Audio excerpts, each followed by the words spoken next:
Mesdames, Messieurs, bonjour. Bonjour une fois de plus, chers amis téléspectateurs, et bienvenue à cette édition bilan, édition de fin d'année concernant le secteur de la santé au Cameroun. Pour parler de la santé et pour clore également cette année, nous recevons en posture d'invité ce matin Monsieur André Mamafouda. Il est le ministre camerounais en charge de la santé publique.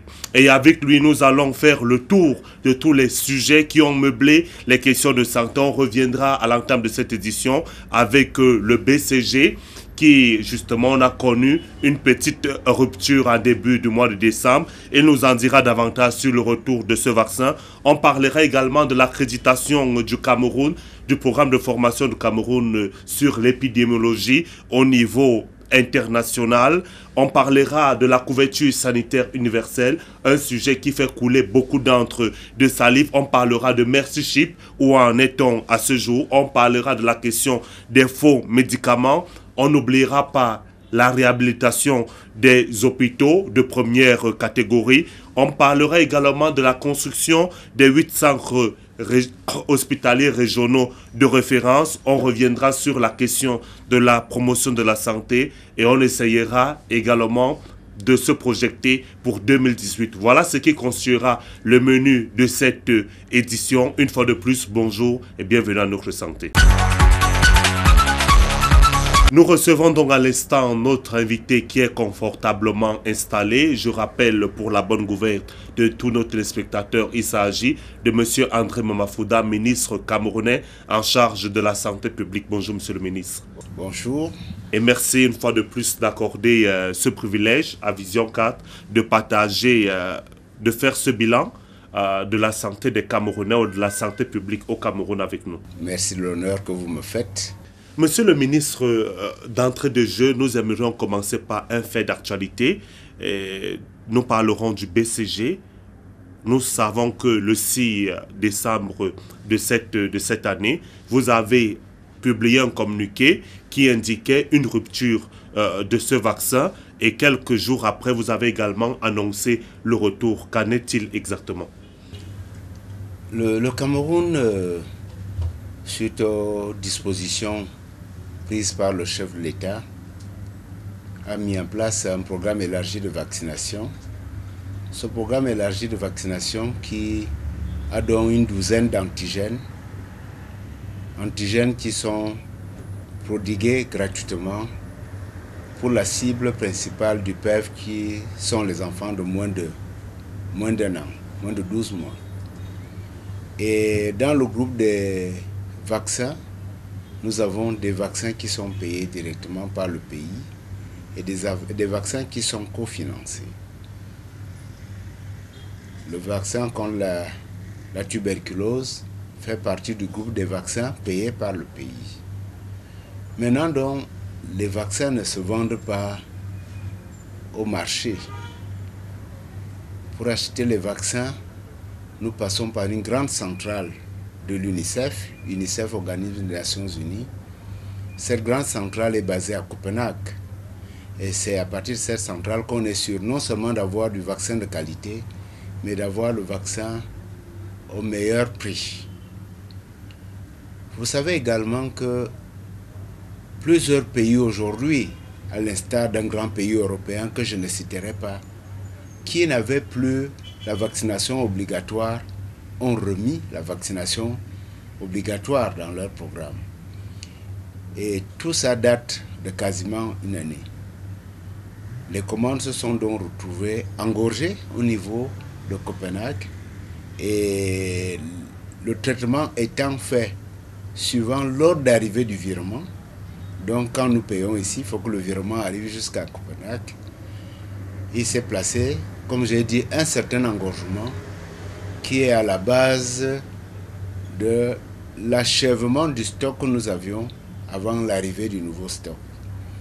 Je voudrais également préciser que c'est un produit très très sensible pour lequel il n'est pas recommandé de faire des stocks très importants, sinon nous allons vers une péremption parce que le vaccin est donné en fonction du rythme de naissance que nous attendons. Et à partir de là, donc, nous devons gérer les stocks Et généralement, nous recevons les vaccins au Cameroun 2 ou 3 fois dans l'année pour qu'effectivement la gestion soit efficiente. Nous limitons également la rentrée des vaccins parce qu'il y a un problème de qualité de la chaîne de froid. Et avec les coupures que nous connaissons, des fois on peut avoir une rupture de cette alimentation qui peut créer des problèmes au niveau de la chaîne de froid. Raison pour laquelle nous ne devons pas engorger nos chaînes de froid. Nous devons toujours bien mettre la quantité qu'il faut pour être sûr que même s'il y a coupure de courant, la qualité de conservation du vaccin est préservée. Il est arrivé malheureusement que pour le vaccin BCG, au début du mois de décembre, nous avons connu cette rupture, mais je me réjouis qu'aujourd'hui, cette rupture n'existe plus puisque depuis le 16 décembre, les vaccins sont donc arrivés et nous les avons déployés dans des conditions toujours de sécurité. Vous savez, déployer un vaccin, on ne le met pas dans un camion pour le mettre. Il faut le garder dans des conditions de froid jusqu'à destination. C'est donc une logistique importante qui a été mise en place. Je voudrais également de nouveau exprimer la profonde gratitude du ministère de la Santé au chef de l'État. Le chef de l'État a effectivement décidé de nous accorder une enveloppe de 1 milliard. Cette enveloppe est effectivement arrivée quasiment au lendemain de cette information de nos grands publics que nous étions en rupture. Le chef de l'État a voulu renforcer le budget que nous avions déjà pour que nous puissions être très à l'aise dans les commandes qui suivent. Et si vous avez suivi mon communiqué, ces milliards vont nous servir non seulement pour conforter le stock de BCG, mais également les autres vaccins traditionnels. Je crois donc que c'est un fait qui est dans le passé. Je voudrais me féliciter de la manière dont les médias ont géré ce problème. C'était une gestion très positive. Je voudrais également apprécier le fait que les parents aient accepté les conseils qu'on leur a donnés. Je ne voudrais pas qu'un parent ne respecte pas le calendrier vaccinal.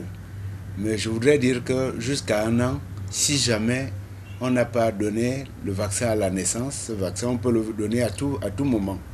C'est pour cela que les mamans qui n'ont pas pu donner le vaccin de la tuberculose à la naissance peuvent savoir qu'elles n'ont plus à attendre, elles doivent se rendre dans leur formation sanitaire et rattraper donc le retard. Voilà une information qui est assez claire.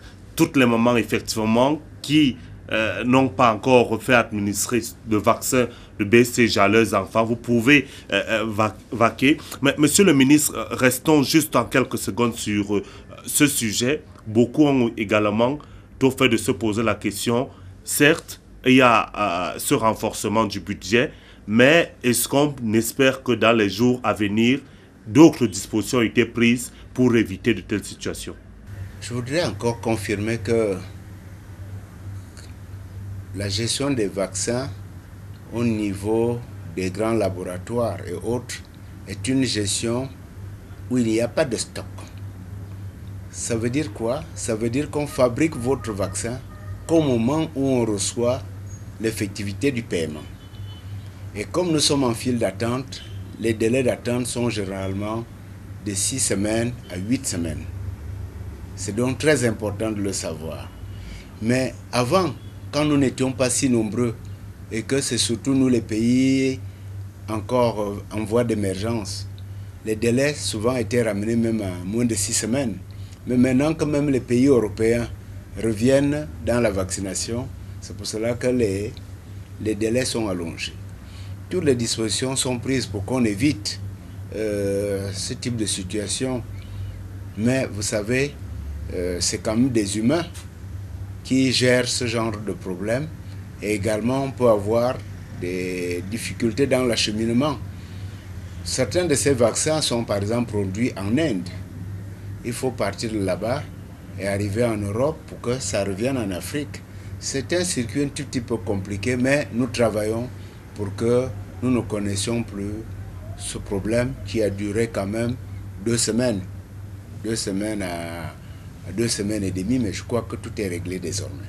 Dit-on, heureusement qu'on le dira ici, c'est une issue heureuse. À côté également, vu que nous parlons de joie, le Cameroun également vient d'être honoré parce qu'il vient d'avoir son accréditation dans le cadre du programme CAFET, Cameroun Field Epidemiology and Laboratory Training programme, un programme sur l'épidémiologie. Est-ce que vous pouvez nous en dire davantage sur cette accréditation, Monsieur le ministre? C'est très important, ce grand pas que vient de franchir notre pays. Et je me réjouis que Vision 4 puisse rappeler que c'était une grande victoire. Parce que généralement, nous constatons que ce n'est que quand quelqu'un glisse qu'on s'empresse de parler de cette personne, mais jamais quand quelque chose de bien a été fait. C'est quand le pays est classé d'une certaine manière par d'autres instances qu'on s'empresse de dire que le Cameroun est mal placé, mais quand le Cameroun est bien placé, il faudra aussi le dire, et je me réjouis que vous en parliez. Nous savons que pour qu'on puisse faire face aux épidémies et pandémies, nous devons avoir une surveillance de tout instant. Et c'est l'épidémiologiste qui sont non seulement en charge de cette surveillance, mais également des actions qu'il faut engager quand il y a une menace épidémique ou bien quand il y a un fait d'épidémie qui apparaît dans un coin de notre pays. Nous n'avions pas suffisamment de personnel formé dans cette discipline. Et nous nous étions déjà engagés en 2009 dans un premier programme de renforcement des capacités, programme appelé SURVAC. Toujours projet de surveillance au niveau de l'Afrique centrale. Et depuis 2013, nous avons donc retransformé pour aller maintenant vers le CAFET-TIPI, Cameroun Field Epidemic Training Program. C'est un challenge que nous avons relevé où, aux côtés du Cameroun, nous avons également décidé de former des personnels qui viennent de nos pays voisins, notamment le Tchad et la RCA. Pourquoi nous nous intéressons aux pays voisins? Vous savez, les virus n'ont pas de frontières. Et comme par exemple à l'exemple de la polio, nous devons être rassurés que la surveillance du suivi de la polio au niveau de Tchad est du même niveau qu'en RCA et au Cameroun. Ce qui suppose qu'on a donc des personnels formés et que ces personnels se partagent les données et peuvent donc réagir plus facilement. On peut synchroniser la réponse.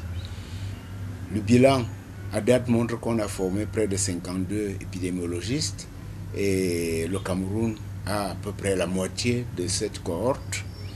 Il apparaît aussi que les critères d'accréditation ont été remplis par le Cameroun, premier pays africain, après comme les États-Unis et d'autres pays comme le Canada ou bien la Grande-Bretagne. C'est donc une légitime fierté de constater qu'on peut aussi, dans un pays africain, former dans une discipline particulière et que cette discipline, on reconnaisse que cette discipline a rempli tous les critères internationaux. Et l'appel que j'ai lancé aux autres organisations qui utilisent les épidémiologistes, c'est de nous laisser ces enfants. Parce que c'est le Cameroun, avec les 2 autres pays que j'ai cités, qui ont investi sur leurs enfants. Et les gouvernements ont besoin d'abord d'utiliser leurs épidémiologistes. Parce que malheureusement, depuis qu'on les forme, il y a beaucoup d'appels de pied pour que ces jeunes épidémiologistes rejoignent des organisations qui sont peut-être aussi à nos côtés, mais qui sont comme de l'autre côté, même s'ils sont à nos côtés. Alors nous, avec cela, Monsieur le ministre, nous allons prendre le premier halt de cette émission, c'est le round-up de la semaine. Nous irons avec le concours de la rédaction centrale de Vision 4, voir comment les principaux sujets qui ont fait l'actualité de la santé cette semaine ont été traités. Je vous propose de suivre ces reportages-là et de revenir. Plus de la moitié de la population mondiale continue de s'appauvrir en recherchant des soins de santé. Ce tableau traduit l'urgence de l'opérationnalisation d'une couverture sanitaire universelle au Cameroun au regard des difficultés rencontrées par les populations. Rendu à 2017, il y a urgence d'accélérer le processus. Le chronogramme initial qui était annoncé par le gouvernement, en novembre 2017, le processus devait être achevé et présenté à l'Assemblée nationale. Aujourd'hui, on n'a pas parlé de ça. Dans le souci d'accompagner le gouvernement, l'ONG FIS et ses partenaires ont lancé une campagne Future Health visant à associer les Camerounais dans la réflexion nationale pour la mise en œuvre rapide de cette couverture sanitaire universelle. Que tous les Camerounais puissent accompagner le gouvernement de la République à la mise en œuvre intégrale de cette couverture santé universelle. Parce que les mécanismes de financement de la couverture santé universelle appellent à la solidarité de tous les Camerounais. À titre de rappel, la couverture sanitaire universelle est un processus donnant accès aux soins de santé à tous sans contraintes financières et sans risque d'appauvrissement. Plusieurs signatures via les réseaux sociaux collectées autour de cette campagne, dont le but stratégique est de plaider pour la mise en œuvre intégrale de cette couverture sanitaire universelle. La coopération interhospitalière se présente aujourd'hui comme un impératif obligatoire pour l'amélioration de l'offre de soins au Cameroun. Il faut donc connaître son meilleur, son bon, son moins bon, son mauvais, son pire en termes de qualité de soins. Bref, le connais-toi toi-même de Socrate avant de coopérer. Les différents thèmes disposés au rendez-vous de cette 3e édition du Café intellectuel démontrent à suffisance ce qu'on y gagne. Nous nous penchons sur la coopération interhospitalière pour qu'on arrive à résoudre la douleur des malades. Il faut un cadre de collaboration où il y a un échange entre les structures d'accueil pour que le malade puisse être rapidement pris en charge. Exclure la concurrence et le conflit apparaissent comme les préalables. Outre cela, la nécessité de mobiliser l'ensemble des acteurs hospitaliers, à savoir les pouvoirs publics, les gestionnaires et le public, pour adhérer à une démarche voulue par tous. Les avantages d'une coopération interhospitalière bien menée seront même perceptibles sur le plan économique. L'hôpital est une entreprise et comme toutes les entreprises, il a besoin d'argent. Mais sauf que si sur un territoire donné, il y a 5 formations sanitaires, chacun évolue en solo, chacun développe une certaine concurrence. Qu'est-ce que ça va entraîner? Ça va entraîner que chacun aura son gynécologue. Alors la coopération interhospitalière va être cet outil qui va les forcer à se mettre ensemble. Rendez-vous est pris pour la prochaine édition à l'effet de réfléchir sur la mise en place des projets d'établissement hospitalier au Cameroun. Ici, c'est le Centre national des opérations d'urgence de santé publique. Ce n'est pas un hôpital, mais c'est un endroit où on organise la prise en charge de toute urgence de santé publique. Nous sommes donc heureux de constater que le bâtiment est sorti de terre. Vous savez que ce bâtiment est financé par la coopération américaine. C'est pour cela que nous avons CDC qui est avec nous et le financement vient de DETRA. Nous constatons que ce projet va être livré dans les délais, c'est-à-dire en 2018 comme prévu. Et nous nous réjouissons donc du fait que nous aurons un endroit pour pouvoir coordonner la réponse pour toute urgence de santé publique que nous aurions sur l'ensemble du territoire. C'est très important. L'occasion est douane pour exprimer la gratitude du gouvernement camerounais au gouvernement américain parce que nous recevons beaucoup d'appui dans les divers secteurs et nous savons qu'avec cet emplacement, nous pourrons effectivement avoir une réponse très renforcée et surtout permettre à ce que nous soyons sur le lieu de l'incident dans les heures qui suivent la survenue. Nous sommes de retour une fois de plus dans notre studio et comme nous vous le disons à l'entame de cette émission, c'est une émission bilan.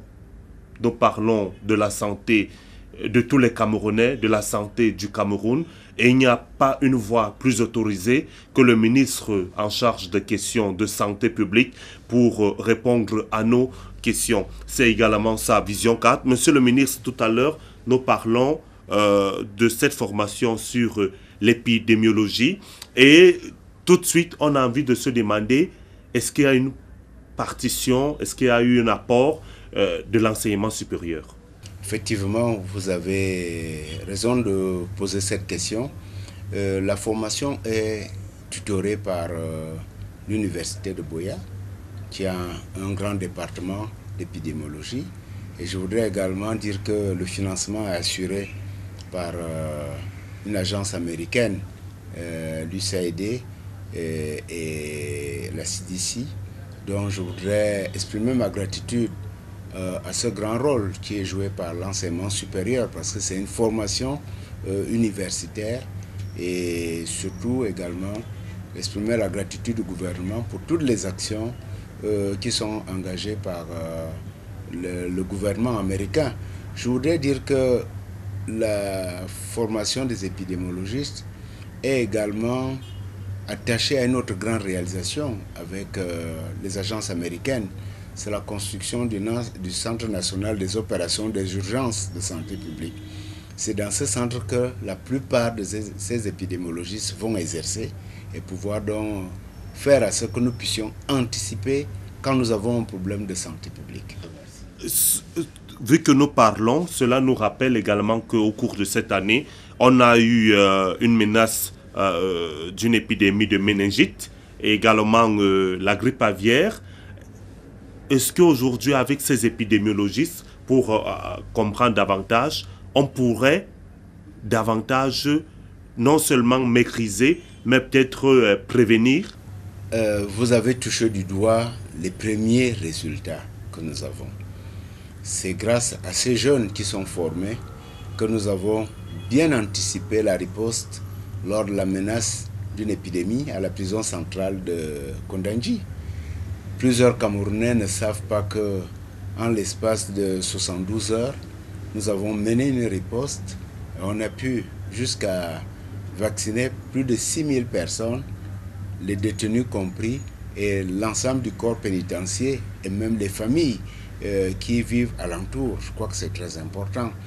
Et également avec la formation des épidémiologistes, je voudrais dire qu'il n'y a pas que le ministère de la Santé qui en profite, mais c'est également le corps des vétérinaires, donc le corps du MINEPIA. Donc vous avez des épidémiologistes qui sont formés au niveau des personnels qui sont au ministère de l'élevage et de l'industrie animale.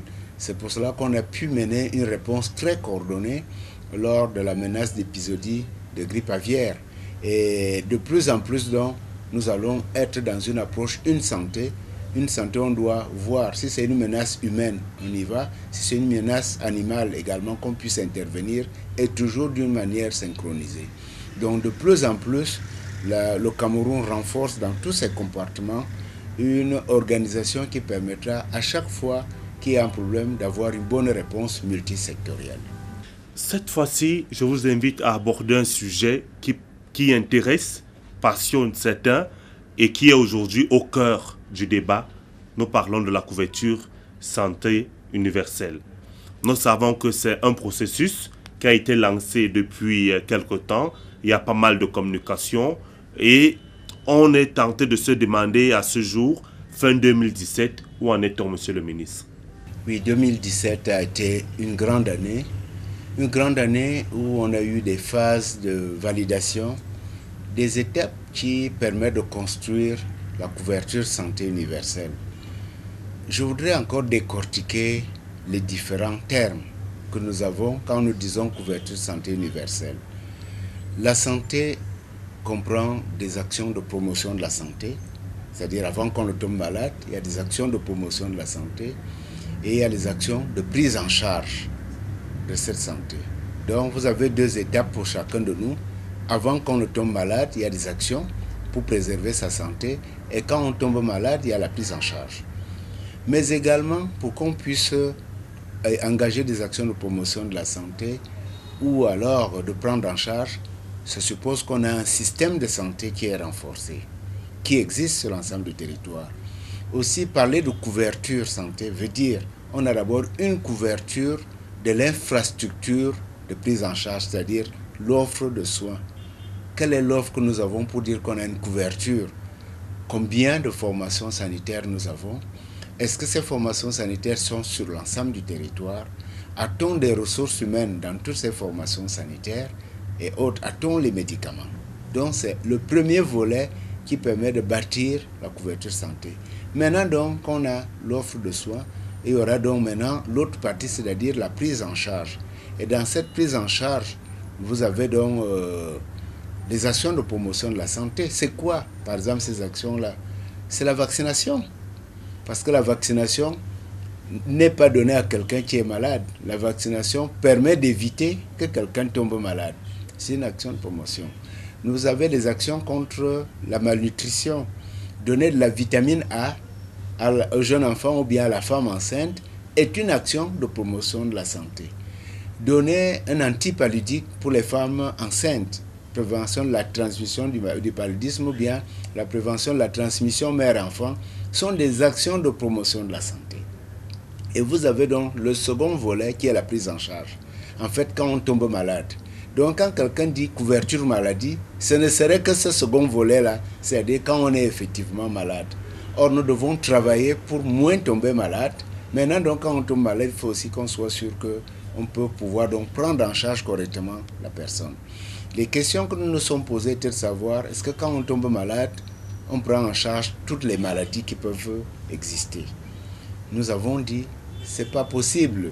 Il faudrait démarrer par un bout. Et nos médecins, infirmiers, ceux qui sont sur le terrain, ont décidé donc un premier paquet qu'on appelle le panier de base qui comprend 185 soins et services. Nous avons voulu adresser les différents, on peut dire les différents paquets dans ce panier de soins. C'est pour cela qu'à côté des actions de promotion, nous avons ce qui concerne la chirurgie, ce qui concerne la gynécologie pédiatrique, nous avons l'odontostomatologie, nous avons la pédiatrie et autres. Donc voilà un ensemble de soins qu'il y a eu. Et également, nous avons réfléchi au niveau des cibles. Parce que quand vous faites une couverture, quelle est la cible que vous visez? Nous avons dédié à la mère et à l'enfant plus de 42% de ces soins et au reste de la population, on peut dire le reste des soins. Voilà donc là où nous sommes arrivés. Nous avons à la fin, après qu'on a arrêté le panier des soins, voulu apprécier quelle est l'incidence ou alors quel est le poids de chacun des services ou de soins dans une année. Combien de fois les gens tombent malades, par exemple, pour le paludisme? Combien on a de diarrhée d'enfants? Combien d'accouchements nous avons? Combien de hernies on opère? Quel est le poids de chacun de ces paniers de soins? Ça a permis donc, ayant fait ça, nous avons effectué le costing. Parce que c'est sur la demande de chaque soin qu'on peut donc calculer le coût global sur l'année. Et ce costing conduit donc à un montant de l'ordre de 1300 milliards, y compris l'organe de gestion. L'organe de gestion, parce que c'est très bien de dire qu'on a mis en place un dispositif, mais il faut un organe pour gérer. Et cet organe gère plusieurs aspects. Cet organe doit accréditer les formations sanitaires ou les prestataires qui vont exercer. Cet organe doit pouvoir organiser la collecte des contributions. Cet organe doit collecter les facturations des prestations qui sont données dans les hôpitaux. Et cet organe doit payer les prestataires à bonne date. Parce qu'un hôpital qui a donné des soins et qui n'est pas remboursé des frais donnés, le système peut s'écrouler très rapidement. Nous sommes donc arrivés à une phase où le gouvernement va prendre des décisions. Est-ce que nous lançons l'ensemble du paquet de soins qui coûte 1300 milliards? Si oui, comment est-ce que nous finançons les 1300 milliards? Nous connaissons le maximum que les Camerounais peuvent contribuer. Nous connaissons le pourcentage de Camerounais qui peut contribuer, puisque les 24 millions de Camerounais, tous ne peuvent pas contribuer. Je prends l'exemple des enfants de moins de 15 ans. Ils représentent quand même déjà plus de 7 millions, ils ne peuvent pas contribuer. Je prends ceux qui sont vraiment des pauvres, qui ne peuvent pas contribuer. Donc il y a un pourcentage qui peut contribuer. Troisièmement, nous avons également l'étude qui montre les niveaux de contribution. Le système de couverture santé universelle suppose qu'il y a une solidarité. Solidarité entre les riches et les pauvres, entre ceux qui ont plus et ceux qui ont moins. Mais nous devons avoir la même qualité de soins. C'est-à-dire qu'on va nous soigner de la même manière sans savoir combien on a contribué. C'est donc à ce stade que nous sommes arrivés et je me réjouis qu'on ait conduit cette lourde réflexion. C'est une réflexion pas facile parce que nous menons quand même un groupe technique depuis quelque temps, mais nous pensons maintenant que tout est réuni pour qu'une décision soit prise et que par la suite, donc, nous puissions mieux évoluer vers la mise en œuvre. C'est donc quelque chose d'assez complexe. Certains croyaient que c'était trop facile. Certains pensaient qu'il faut seulement dire que les Camerounais contribuent pourtant pour que le jour au lendemain, ça se mette en place.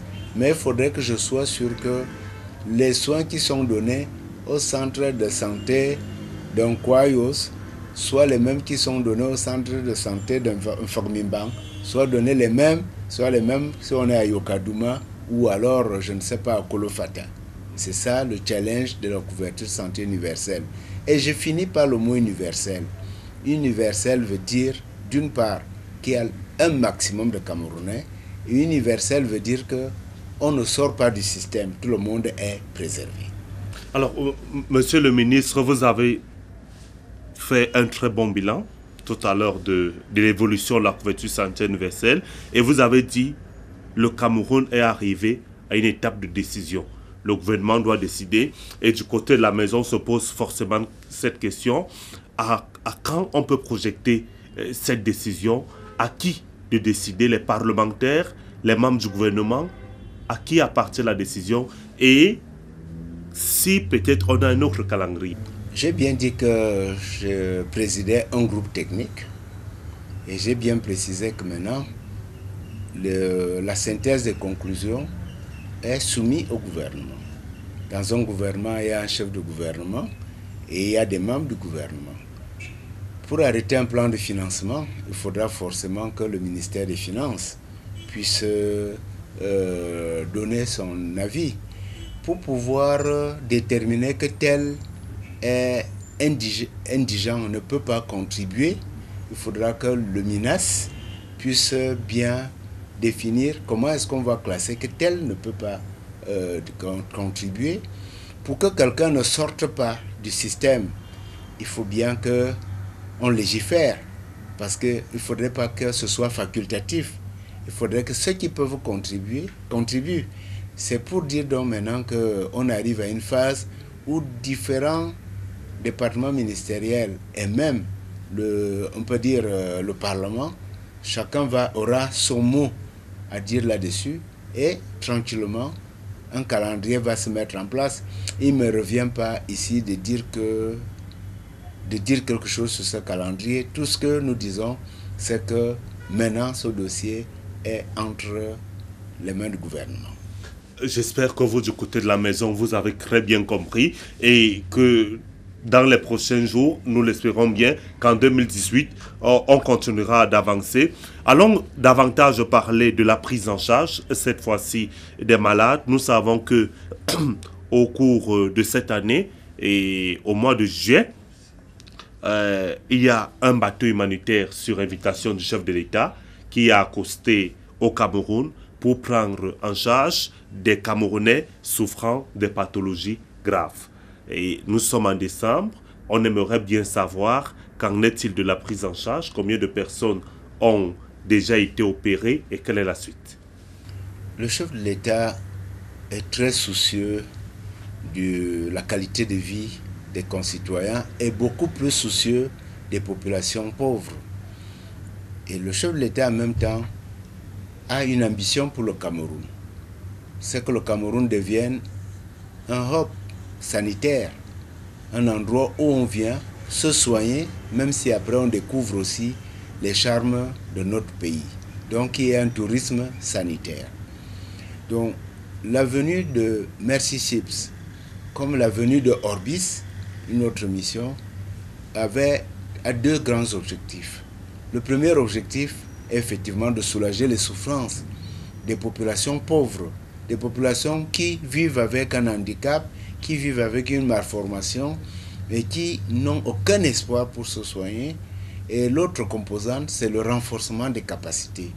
Capacité, le personnel médical, pour que le personnel médical puisse être à même de prendre en charge certaines évolutions technologiques dans le milieu médical ou certaines pathologies complexes. Mercy Ships, qui est donc arrivé à la mi-août, donc depuis 3 mois et demi, a effectivement lancé ces activités, nous avons bien cadré que c'est des opérations complexes, des opérations orthopédiques, des opérations maxillo-faciales, les opérations de chirurgie plastique, ophtalmologique et même dentaire, et surtout des opérations qui concernent la chirurgie de la femme et particulièrement la chirurgie gynécologique, à savoir les fistules obstétricales. Au moment où nous avons cette émission, nous avons déjà reçu et traité un peu plus de 1340 personnes dans cette opération de Mercy Ships. Et nous avons en formation un peu plus de 65 médecins, infirmiers, et techniciens, hygiénistes qui sont là, qui sont capacités dans divers aspects. Et je me réjouis déjà de certaines célébrations. Je crois que les médias ont assisté au retour de certains malades dans leur famille. Les médias ont vu la transformation des personnes pour lesquelles vous ne pouviez pas soutenir le regard, mais aujourd'hui qui sont des personnes qui ont retrouvé un sourire, des personnes qui ne savaient plus où était leur bouche, leur nez, leurs yeux, et qui aujourd'hui ont retrouvé une face humaine. Des femmes qui étaient des reclus de la société et qui aujourd'hui ont été réaccueillies parce qu'on les a traitées, leur fistule obstétricale, elles ont retrouvé leur dignité. Et je me réjouis surtout également de constater que les Camerounais commencent à bien maîtriser les techniques. Nous avons déjà toute une équipe qui va de plus en plus réparer les pieds beaux. Je crois que c'est important. Nous nous réjouissons du fait que la réparation des fentes palatines, par exemple à l'hôpital central, prend corps aujourd'hui où nous avons des jeunes qui ont été capacités et qui commencent déjà directement à prendre en charge ce type d'opération. Donc c'est très important et je me réjouis de ce qui se passe aujourd'hui. Et en lieu et place de ces malades, je dis grandement merci au président Paul Biya et à la première dame du Cameroun qui est la marraine de ce grand programme. Nous savons aussi que Orbis est venu. Orbis a pu permettre à ce que des ophtalmologistes soient capacités sur des techniques nouvelles. Un peu plus de 85 ophtalmos, infirmiers, techniciens ont été capacités pendant un certain temps sur le tarmac de Simalène et à l'hôpital central et au Maghrabi Eco Center. Et en même temps, il y a 300 personnes qui ont pu retrouver leur vision grâce à des opérations effectuées au cours de cette mission d'Orbis. C'est très important, ces missions humanitaires. Nous en avons encore besoin. Et vous connaissez une autre que vous n'avez peut-être pas citée. C'est la réparation des formations urogénitales qui s'effectuent au niveau de l'hôpital gynéco-obstétrique, qui sont aussi des opérations. On permet à un jeune enfant de retrouver sa dignité. Il y a des enfants qui n'ont jamais fait leurs besoins par les endroits appropriés. Et quand on retrouve à un jeune enfant le rétablissement de ses organes génitaux, non seulement l'enfant retrouve une plénitude, cet enfant pourra continuer ses études sans plus avoir de perturbations, mais également pour les parents. Les parents, ça devient un motif de fierté parce que ces parents ne savaient plus à quel sens se vouer. C'est comme des actions importantes qui sont faites et je me réjouis que le président Paul Biya nous accompagne avec la première dame dans toutes ces actions. Pendant, monsieur le ministre, qu'on se réjouit et que effectivement on est fier de voir des Camerounais qui retrouvent le sourire, et il y a un autre fléau qui continue de tuer des Camerounais ou de créer beaucoup d'autres situations. Je parle cette fois-ci du fléau des faux médicaments ou encore des médicaments de la rue. Nous ne dirons jamais assez, c'est un acte criminel que de faire venir des médicaments d'où on ne connaît pas l'origine et commencer à les mettre sur le marché. Et cet acte est aujourd'hui puni par notre nouveau code pénal. Je crois qu'il faut que les Camerounais le sachent. Nous travaillons donc avec les autres administrations, la douane, le secrétariat d'État à la défense, la délégation générale à la sûreté nationale, pour qu'on puisse saisir et détruire ces médicaments de la rue. Nous pensons que la couverture santé universelle va sûrement porter un grand coup. Parce que comme il y aura un dispositif où on fera le maximum pour qu'il y ait moins d'argent qui circule, et que si jamais vous avez préfinancé l'achat des médicaments, que ce soit à un endroit qui est agréé et reconnu par l'État, donc ces achats parallèles de médicaments de la rue devraient connaître, nous pensons, un frein.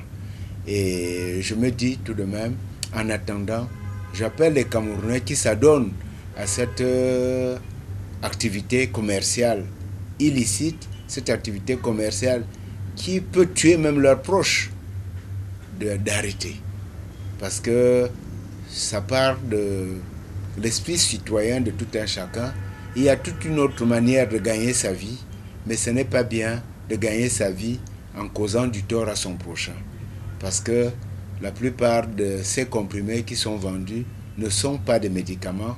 On peut, et même on a constaté des cas difficiles après à traiter quand on arrive en milieu hospitalier, parce que la personne vous dit j'ai utilisé un produit acheté à Mokolo ou je ne sais où. Donc nous décrions ce fait et nous travaillons pour que ce fait de société s'arrête. Monsieur le ministre, tout à l'heure, nous étions en train de parler de la couverture sanitaire universelle et vous avez évoqué un pan dont vous avez souligné non négligeable, infrastructure hospitalière.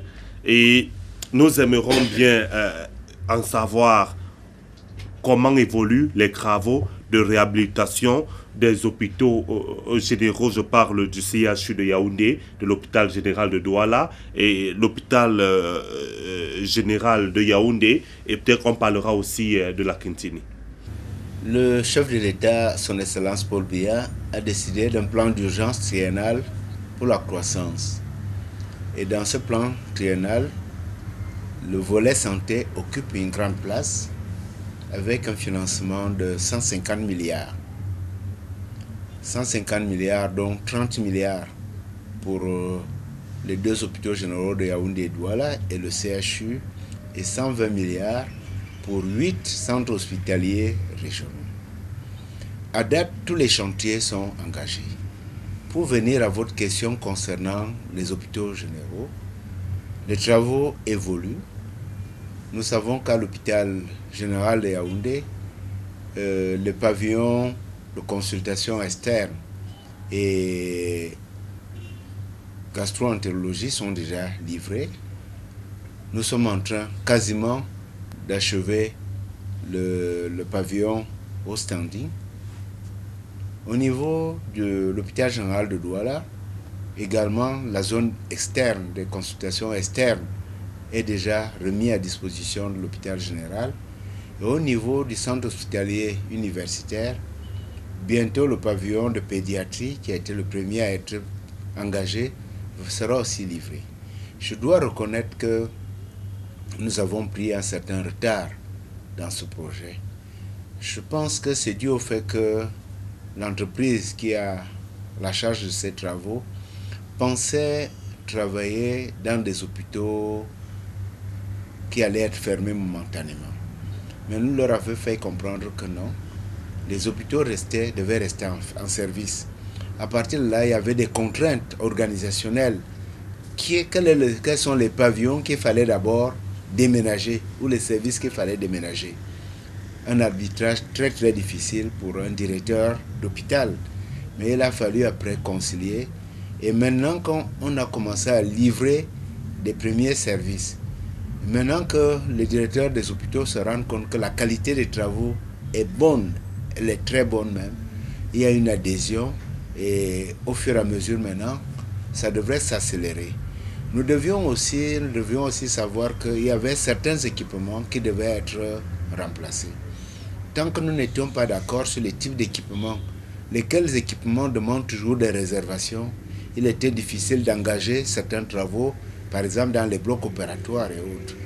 Maintenant que la définition de tous les équipements médicaux et biens médicaux sont déjà arrêtés, nous pensons que ça va pouvoir évoluer. Nous expectons donc qu'à la fin du premier semestre 2018, c'est-à-dire vers le mois de mai, juin, juillet, nous devrons livrer ces 3 hôpitaux généraux au public.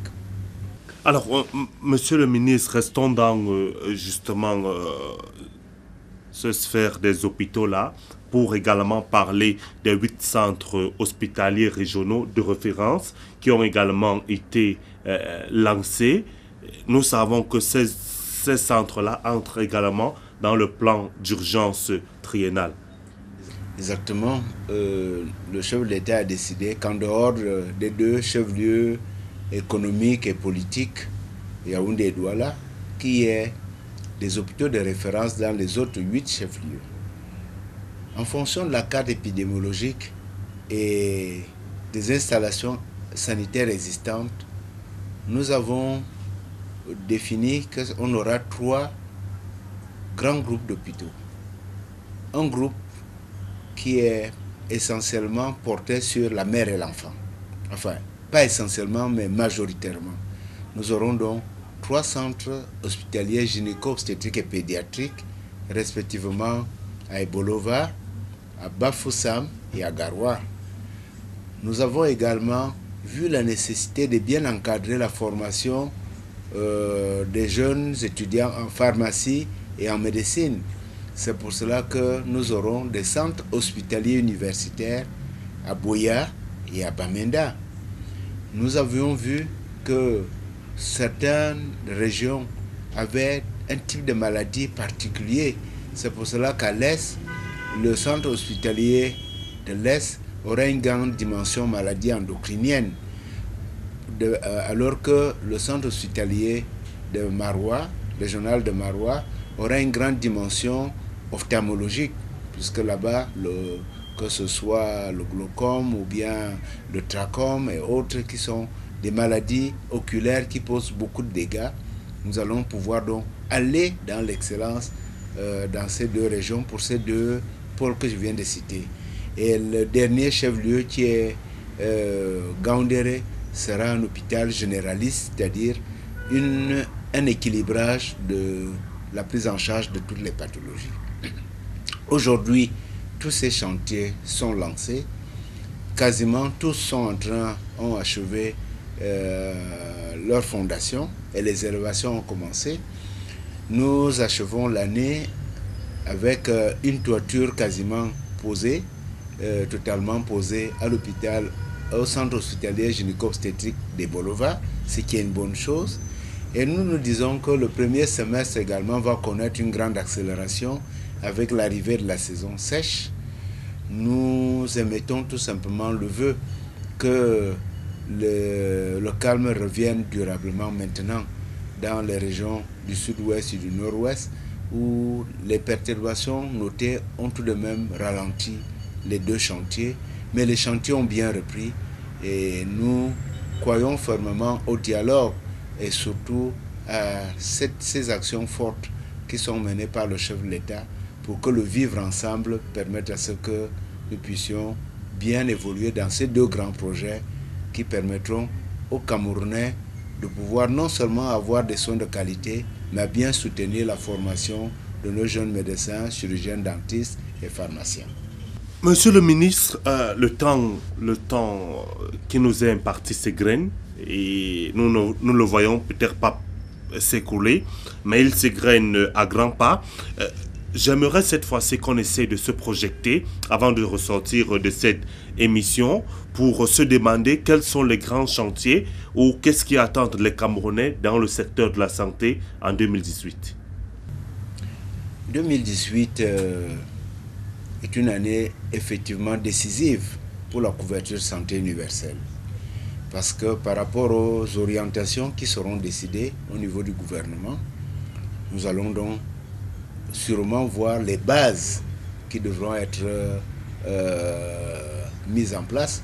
Parce que pour lancer le système, il faudra bien que des bases soient bien jalonnées et que au moment où le système démarre, que ça puisse fonctionner sans trop d'accrocs. Même comme tout démarrage va toujours connaître des moments d'hésitation dans certains secteurs. Donc c'est un des chantiers importants. L'autre chantier est que nous devons achever le plan d'urgence triennal. Nous avons tout de même, dans le plan d'urgence triennal, jusqu'à 11 grands chantiers. C'est une grande première qu'un pays ait autant de chantiers dans le secteur sanitaire. Et nous disons encore merci au président Paul Biya qui a décidé qu'on renforce le sommet de la pyramide pour soutenir la couverture santé universelle qui sera mise en œuvre particulièrement au niveau de la base, des formations de la base, c'est-à-dire le centre de santé, le centre médical d'arrondissement, l'hôpital de district. Nous allons achever le dossier d'investissement. C'est quoi le dossier d'investissement?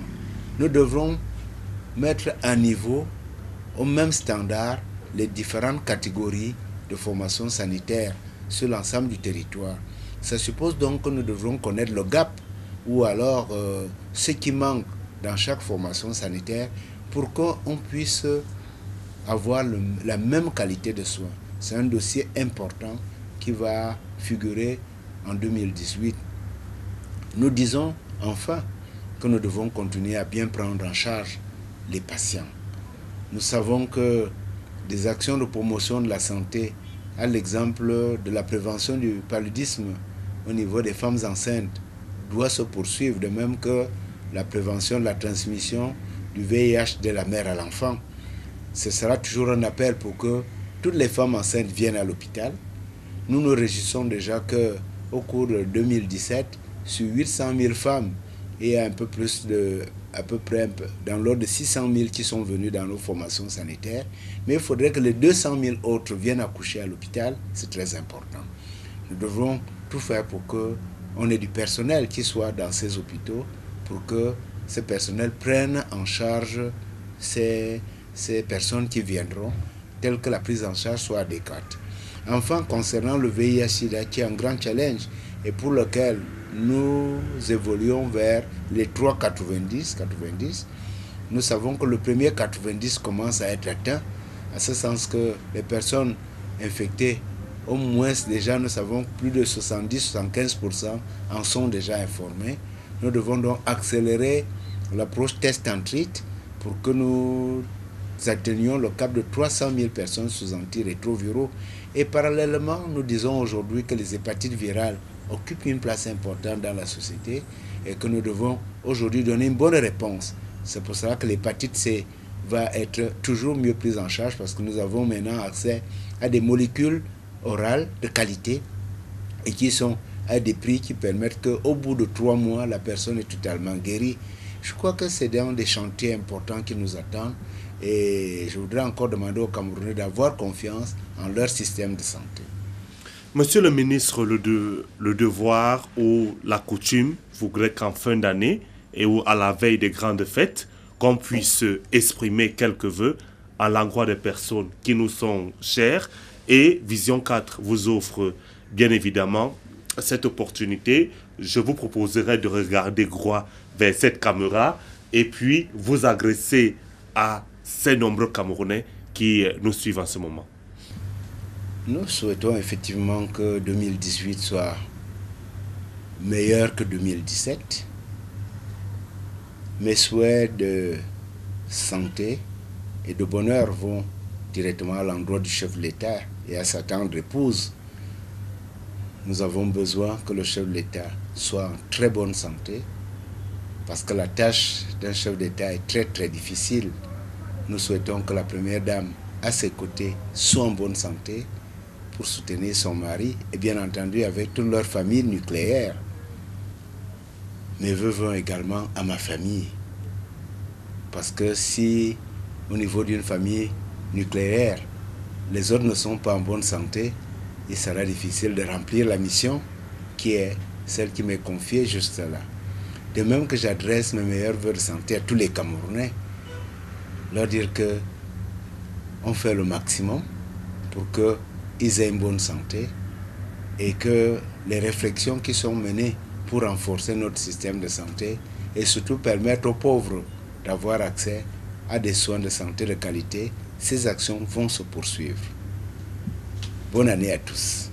Voilà, vous l'avez très bien compris, que 2018 soit une année meilleure que 2018 justement apporte paix, prospérité, bonheur et beaucoup de santé à tous les Camerounais, même également, je dirais, à tous les Africains et à tous les citoyens du monde. Monsieur le ministre, juste en quelques secondes, on aimerait quand même, au terme de cette émission, avoir votre appréciation sur l'émission Notre Santé ou sur le traitement des sujets de santé par Vision 4. Je voudrais féliciter Vision 4. C'est le premier média privé, bien entendu aux côtés du média public Cameroun Tribune, c'est le premier média privé qui s'est beaucoup inquiété des problèmes de la santé et surtout qui est venu à la source pour connaître les problèmes que nous vivons et poser sans fioriture toutes les questions. Et je pense que nous avons eu 2 ou 3 ou 4 émissions responsables. Et je crois que c'est ce que nous attendons des médias citoyens. Donc, Vision 4 est un média citoyen. Et je voudrais féliciter. Et je profite donc exceptionnellement aussi, non seulement pour l'ensemble du personnel de Vision 4, mais à son PDG. Je lui souhaite de passer une bonne année. Et surtout que Vision 4 continue son rayonnement. Voilà, c'est avec ces souhaits de bonne année au président directeur général du groupe L'Anecdote, Jean-Pierre Amourou Belinga, que nous aussi nous allons vous souhaiter de passer de très bonnes fêtes. Nous serons ensemble pendant toutes ces fêtes. Notre santé sera là pour vous accompagner. Nous vous disons de passer davantage de moments de choix en compagnie de nos programmes. Que Dieu bénisse le Cameroun, que Dieu bénisse l'Afrique et que Dieu vous accorde à tous une très bonne santé. Une fois de plus, bonjour.